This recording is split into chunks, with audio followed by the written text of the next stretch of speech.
Пратениците од власта и опозицијата без дебата се согласија да се намалат коефициентите за пресметка на функционерските плати.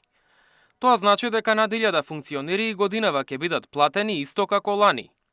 Се менуваат 6 закони кои ги регулираат платите на пратениците, избраните именувани лица, јавните обвинители, судиите, како и членовите на Советот на јавни обвинители и Судскиот совет. Ова законско решение е во согласност со Уставот и е единствено законско решение кое што може да влезе во уставната рамка и потоа да не биде обжалено на Уставниот суд. Со ова не се сложува Сдруженијето на јавните обвинители. Тие утринава пред да почне седницата побараа законот за нивните плати да биде повлечен.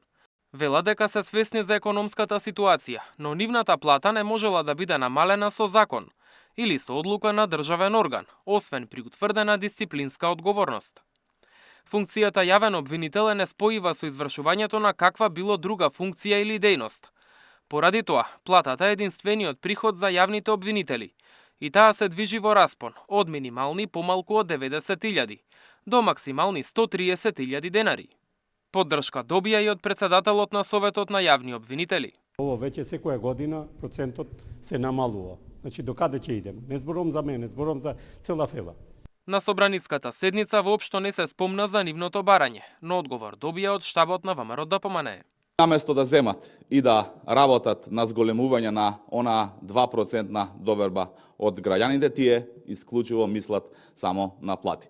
Но ќе повторам, се работи за мала група на луѓе кои што се под контрола на СДС и ДУИ, инаку и таму има многу честни луѓе кои што за жал не можат да дојдат до израз од овие. Предлог законот за минималец од 600 евра вчера не помина на Комисијата за економски прашања, па денеска и на пленарна седница мнозинството го потврди ваквиот заклучок.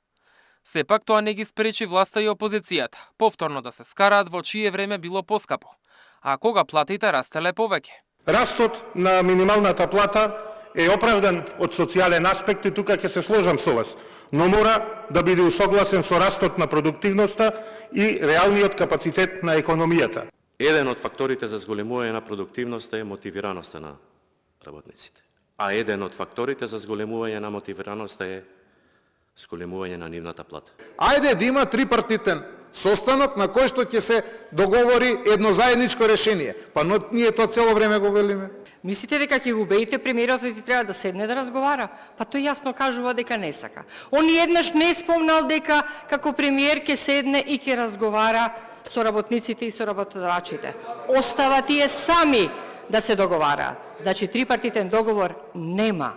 Мартовската минимална плата што се исплаќа во април, законски ќе се зголеми за околу 25 евра и ќе биде нешто над 420 евра. Сојузот на синдикати бара 600 евра минималец и раст на сите останати плати за 100 евра. И поради тоа организираше еден протест и 3 блокади.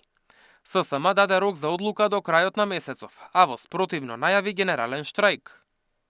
Мартин Арсов, Сител телевизија.